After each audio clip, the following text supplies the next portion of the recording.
ಇದಿಷ್ಟು ಜಮೀನಾಗ ಇಷ್ಟ ಹಾಳಾಗೈತಲ್ಲಪ್ಪ, ಏನು ಮಾಡಬೇಕಂತ ನಮಗೂ ಕಷ್ಟ. ನಮಗೂ ನೋಡೋಕೆ ಆಗ್ತಾಯಿಲ್ಲ, ಹೊಟ್ಟೆ ಉರಿತದೆ.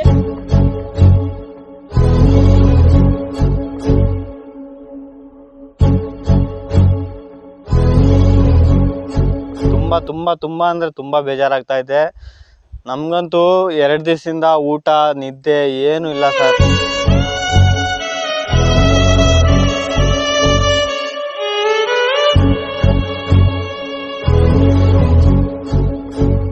ಒಂದೇ ಒಂದು ಅರ್ಧ ಗಂಟೆ ಸರ್ ಹೊಡೆದಿರೋದು ಗಾಳಿದ. ಈ ಥರ ಎಲ್ಲ ಅಧ್ವಾನ ಆಗೋಗೋದೆ. 2 ಎಕರೆಲಿ ಬಾಳೆ ಹಾಕಿದ್ದೆ, ಎಲ್ಲ ಈ ಥರ ಬಿದ್ದೋಗದೆ. ನಾವು ಏನು ಜೀವನ ಮಾಡೋದು ಸರ್?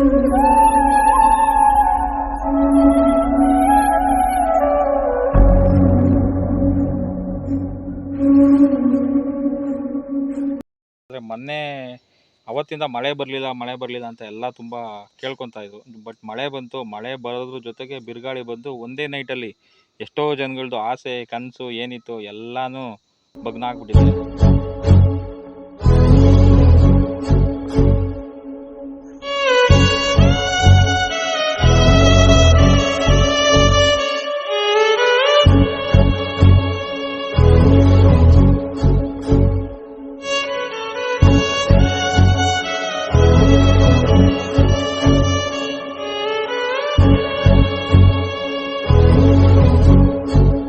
ಹೌದು, ಕೇವಲ ಅರ್ಧ ಗಂಟೆಯಲ್ಲಿ ಬೀಸಿದ ಗಾಳಿ ಸಹಿತ ಮಳೆಗೆ ಕುದೂರು ಸಮೀಪದ ಲಕ್ಕೇನಹಳ್ಳಿ ಗ್ರಾಮದ ಮುಸ್ಲಿಂ ದಂಪತಿಗಳಾದ ಜಕಾವುಲ್ಲಾ ಖಾನ್ ಮತ್ತು ಪರ್ವೀನ್ ತಾಜ್ ರವರು ಕೃಷಿ ಮಾಡಿದ್ದ ಅಡಿಕೆ ಮತ್ತು ಬಾಳೆ ಗಿಡಗಳು ನೆಲಕಚ್ಚಿ ಸರಿಸುಮಾರು 10 ಲಕ್ಷ ರೂಪಾಯಿ ಬೆಳೆ ಹಾನಿಯಾಗಿ ರೈತರು ಈಗ ಕಂಗಾಲಾಗಿದ್ದಾರೆ. ಗುರುವಾರ ರಾತ್ರಿ ಸುರಿದ ಈ ಗಾಳಿ ಸಹಿತ ಮಳೆಗೆ ಜಕಾವುಲ್ಲಾ ಖಾನ್ ರವರ ಅಡಿಕೆ ಮತ್ತು ಬಾಳೆ ಕೃಷಿ ಸಂಪೂರ್ಣವಾಗಿ ನೆಲಕಚ್ಚಿದೆ. ಸರ್, ಇಲ್ಲಿಂದ ನಾವು ಹುಟ್ಟಿರೋದೇ ಇಲ್ಲಿ. 60 ವರ್ಷ ಆಗದೆ ನಮಗೆ. ಇದ್ರಾಗೆ ಜೀವನ ಮಾಡ್ತಾ ಇದ್ದೀವಿ ಸರ್. ಇದೇ ಬಾಳೆ ಗಿಡ ಹಾಕಿ 1 ವರ್ಷ ಆಗದೆ, ಒಂದು ಬೆಳೆ ತಕ್ಕೊಂಡಿದ್ದೆ ಸರ್. ಈಗ ಪೂರ್ತಿ ಗೊನೆ ಬಂದಿತ್ತು, ಎಲ್ಲ ಪೂರ್ತಿ ಒಂದು ಕಡೆಯಿಂದ ಒಂದೇ ಒಂದು ಅರ್ಧ ಗಂಟೆ ಸರ್ ಹೊಡೆದಿರೋದು ಗಾಳಿದ. ಈ ಥರ ಎಲ್ಲ ಅಧ್ವಾನ ಆಗೋಗೋದೆ. 2 ಎಕರೆಲಿ ಬಾಳೆ ಹಾಕಿದ್ದೆ, ಎಲ್ಲ ಈ ಥರ ಬಿದ್ದೋಗದೆ. ನಾವು ಏನು ಜೀವನ ಮಾಡೋದು ಸರ್?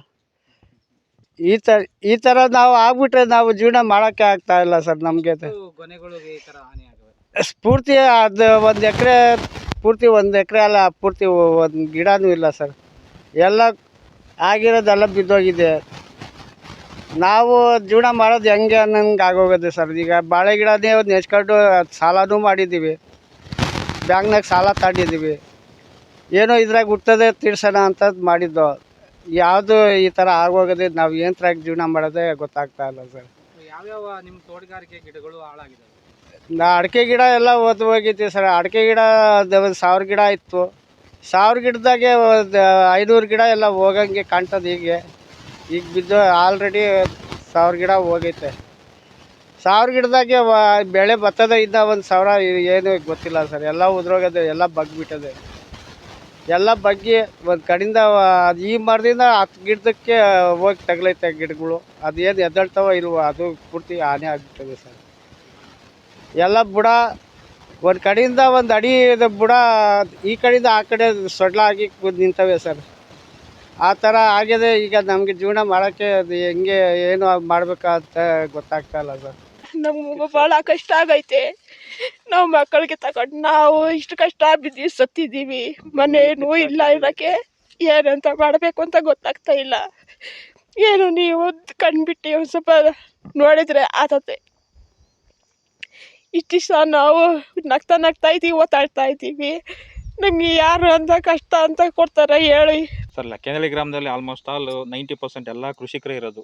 ತುಂಬ ವರ್ಷದಿಂದ ಎಲ್ಲ ಅಡಿಕೆ ಗಿಡ ಬಾಳೆ ಗಿಡ ಮಾವು ಈ ಥರ ಬೆಳ್ಕೊಂಡು ಬಂದಿದ್ದಾರೆ. ಆದರೆ ಮೊನ್ನೆ ಅವತ್ತಿಂದ ಮಳೆ ಬರಲಿಲ್ಲ ಅಂತ ಎಲ್ಲ ತುಂಬ ಕೇಳ್ಕೊತಾ ಇದ್ರು. ಬಟ್ ಮಳೆ ಬಂತು. ಮಳೆ ಬರೋದ್ರ ಜೊತೆಗೆ ಬಿರುಗಾಳಿ ಬಂದು ಒಂದೇ ನೈಟಲ್ಲಿ ಎಷ್ಟೋ ಜನಗಳದ್ದು ಆಸೆ ಕನಸು ಏನಿತ್ತು ಎಲ್ಲನೂ ಬಗ್ನಾಗ್ಬಿಟ್ಟಿದೆ. ಇಲ್ಲಿ ಇವರು ನಮ್ಮ ಸ್ನೇಹಿತರು ಜಕಾವುಲ್ಲಾ ಖಾನ್ ಅಂತ. ನನಗೆ ವಿಚಾರ ಗೊತ್ತಿಲ್ಲ, ತಹಸೀಲ್ದಾರ್ ಬಂದಿದ್ದಾರೆ ಊರಿಗೆ, ಯಾವುದೋ ಪೈಪ್ಲೈನ್ ವಿಚಾರಕ್ಕೆ ಬಂದಿದ್ದಾರೆ ಪಾಪ. ತೋಟ ಬಿಟ್ಟು ನಾವು ಎಲ್ಲೂ ಇವ್ರು ಹೋಗಿಲ್ಲ ತೋಟ ಸರ್. ಬಿಟ್ಟು ಆಕ್ಚುಲಿ ಅವತ್ತು ಏನಾಯ್ತು, ತಹಸೀಲ್ದಾರ್ ಎಲ್ಲ ಬಂದಿದ್ದಾರೆ, ಇವರು ತೋಟದಲ್ಲೇ ಸೇರ್ಕೊಂಡಿದ್ದಾರೆ. ತೋಟಕ್ಕೆ ಬಂದಿದ್ದಾರೆ, ನೋಡಿದ್ದಾರೆ, ಮನ್ಸಿಗೆ ಬೇಜಾರಾಗಿದೆ. ಅವತ್ತು ಅವ್ರ ಮನೆಯಲ್ಲಿ ಇವ್ರ ಕುಟುಂಬ ಯಾರು ಸಹ ಊಟನೂ ಸಹ ಮಾಡಿಲ್ಲ ಸರ್ ಅವತ್ತು. ಆಕ್ಚುಲಿ ಶುಕ್ರವಾರ ಅನ್ನೋದು ನೋಡಿಲ್ಲ, ಅವ್ರು ನಮಾಜ್ ಮಾಡಬೇಕು, ಇಷ್ಟೆಲ್ಲ ಇದ್ರೂ ಅವ್ರ ನೋವು ಅವ್ರು ನುಮ್ಕೊಂಡು ನೋಡಿ.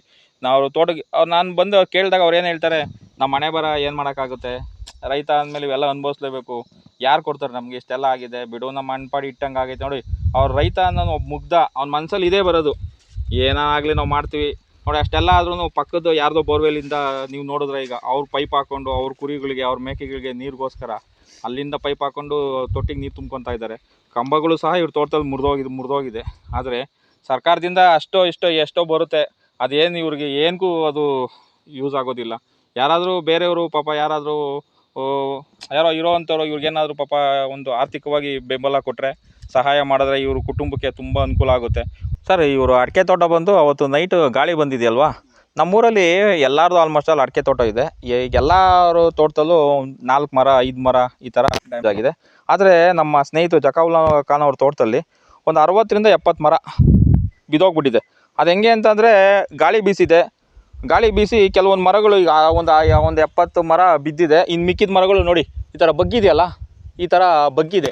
ಅದು ಸಹ ಇನ್ನು ಹುಡ್ಕೊಂಡ್ಬಿಡುತ್ತೆ, ಅದು ಏನು ಅದು ಲೈಫ್ ಇಲ್ಲ. ಅದ್ರ ಜೊತೆಗೆ ಇನ್ನು ಉಳಿದಿರೋ ಮರಗಳು ಏನಾಗಿದೆ ನೋಡಿ, ಈ ಥರ ನಾವು ಒಂದು ಗೂಟನ ಅಳ್ಳಾಡಿಸಿದಾಗ ಹಿಂಗೆ ಆಗುತ್ತೆ ಸ್ಪೇಸು.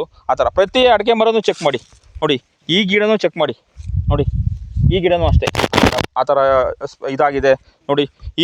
ಈ ಮರ ನೋಡಿ, ತೋಟ ಪೂರ್ತಿ ನೀವು ಓಡಾಡ್ಕೊಬನ್ನಿ ನೋಡಿ, ಎಲ್ಲ ಮರಗಳು ಈ ಥರ ಆಗಿದೆ. ಈ ಮರ ಮತ್ತೆ ಊರ್ಜಿತ ಆಗುತ್ತೆ ಅನ್ನೋದು ಗ್ಯಾರಂಟಿ ಇಲ್ಲ. ತೋಟಗಾರಿಕಾ ಇಲಾಖೆಯವರು ಬಂದಿದ್ದರು, ಅವರು ಸಹ ಅವ್ರು ಹೇಳ್ಬಿಟ್ಟು ಹೋದ್ರು, ನಿಮ್ಮ ಅದೃಷ್ಟ ಈ ಮರಗಳು ಮತ್ತೆ ಚೇತರಿಸ್ಕೊಂಡ್ರೆ ನಿಮ್ಮ ಅದೃಷ್ಟ, ಆ ಚೇತರಿಸ್ಕೊಂಡಿಲ್ಲ ಅಂತಂದರೆ ಏನು ಮಾಡೋಕ್ಕಾಗಲ್ಲ ಅಂತ ಅವರು ಸಹ ಹೇಳ್ಬಿಟ್ಟು ಹೋಗಿದ್ದಾರೆ. ಸರ್, ಈಗ ನಾವು ಕೌಂಟಿಂಗ್ ಮಾಡಿದ್ರ ಪ್ರಕಾರ ಒಂದು 60ರಿಂದ 70 ಮರ ಬಿದ್ದಿದೆ. ಅದ್ರ ಜೊತೆಗೆ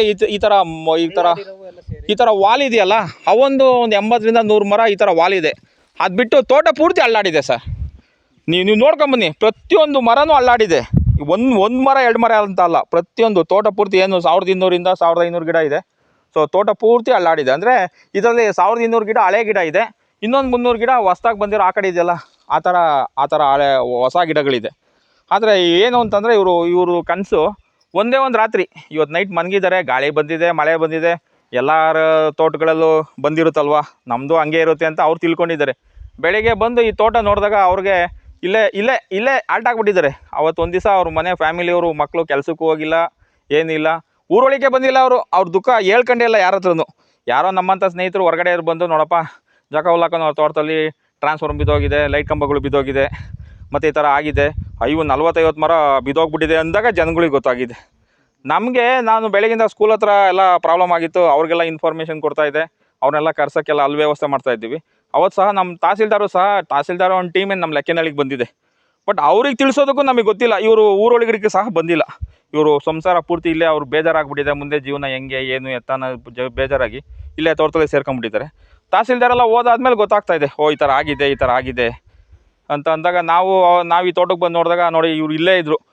ಅವ್ರು ಹೇಳೋದು ಒಂದೇ ಪ್ರಶ್ನೆ, ರೈತ ಆಗಿ ಏನು ಮಾಡೋಕ್ಕಾಗುತ್ತೆ, ನಮ್ಮ ಮನೆ ಬರ ಹಿಂಗಾಗ್ಬಿಟ್ಟಿದೆ, ಏನನ್ನ. ಜಕಾವುಲ್ಲಾ ಖಾನ್ ಅವ್ರಿಗೆ ಅಡಿಕೆ ಮತ್ತು ಬಾಳೆ ಇವೆರಡೂ ಹಾನಿಯಾಗಿರೋದ್ರಿಂದ ಸುಮಾರು ಎಷ್ಟು ಲಾಸ್ ಆಗಿರ್ಬೋದು ಸರ್? ಈಗ ಬಾಳೆ ಒಂದರಿಂದನೇ ಅವ್ರಿಗೆ ಒಂದು 1200 ಗುಣಿ ಇದೆ, 1000 ಗಿಡ ಮನಿಕೊಂಬಿಟ್ಟಿದೆ. ಒಂದು 1000 ಬುಡಕ್ಕೆ ಇವತ್ತಿನ ಮಾರ್ಕೆಟ್ ಬೆಲೆ 30ರಿಂದ 35 ರೂಪಾಯಿ ಇದೆ kg.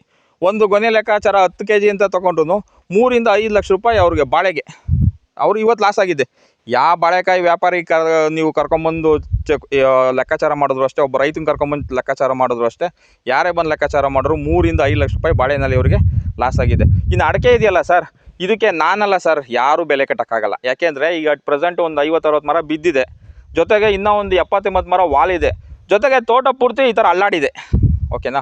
ಇದು ಬೆಲೆ ಕಟ್ಟು ಅಂದರೆ ನಾವು ಬೆಲೆ ಕಟ್ಟೋಕ್ಕಾಗಲ್ಲ. ಯಾಕೆಂದರೆ ವರ್ಷಕ್ಕೆ ಇವ್ರಿಗೆ ಒಂದು 5ರಿಂದ 8 ಲಕ್ಷ ರೂಪಾಯಿ ತೋಟ ಕೊಡ್ತಾಯಿದ್ರು, ಯಾಕೆ ಈ ಹಳೆಯ ತೋಟನ.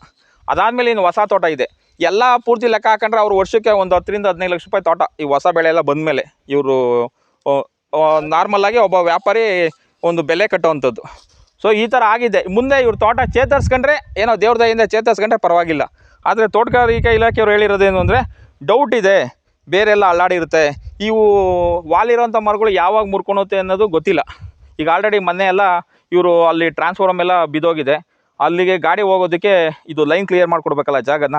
ಹಂಗಾಗಿ ನಮ್ಮ ಹುಡುಗರೇ ಪಾಪ ಕುಯ್ದುಬಿಟ್ಟು ಎತ್ತಾಕ್ತಾಯಿದ್ರು. ನಾನು ತಡಿಯಪ್ಪ, ತೋಟಗಾರಿಕೆ ಇಲಾಖೆಯವ್ರು ಬರ್ತಾರೆ, ಕೃಷಿ ಇಲಾಖೆಯವ್ರು ಬರ್ತಾರೆ, ಅವರೆಲ್ಲ ಬಂದು ಮಾಜರ್ ಮಾಡಲಿ, ಆಮೇಲೆ ಕುಯ್ದು ಎತ್ತಾಕಿವ್ರು ಅಂತ ಹೇಳ್ಬಿಟ್ಟು ತರಿಸಿದ್ದೀನಿ. ಇವತ್ತು ಬರಬೇಕಾಗಿತ್ತು, ನಮ್ಮ ಮೆಂಬರ್ ಕಿರಣ್ ಅವ್ರು ಹೇಳಿದ್ದಾರೆ KB ಅವ್ರಿಗೆ, ಇವತ್ತು ನಾಳೆ ಬಂದು ಎಲ್ಲ ಪೂರ್ತಿ ಕಂಬ ಎಲ್ಲ KB ಅವ್ರು ಬರ್ತಾರೆ, KB ಬಂದು ಅದೆಲ್ಲ ರೆಡಿ ಮಾಡಿಕೊಡ್ತಾರೆ, ಅದೆಲ್ಲ ಸಮಸ್ಯೆ ಇಲ್ಲ.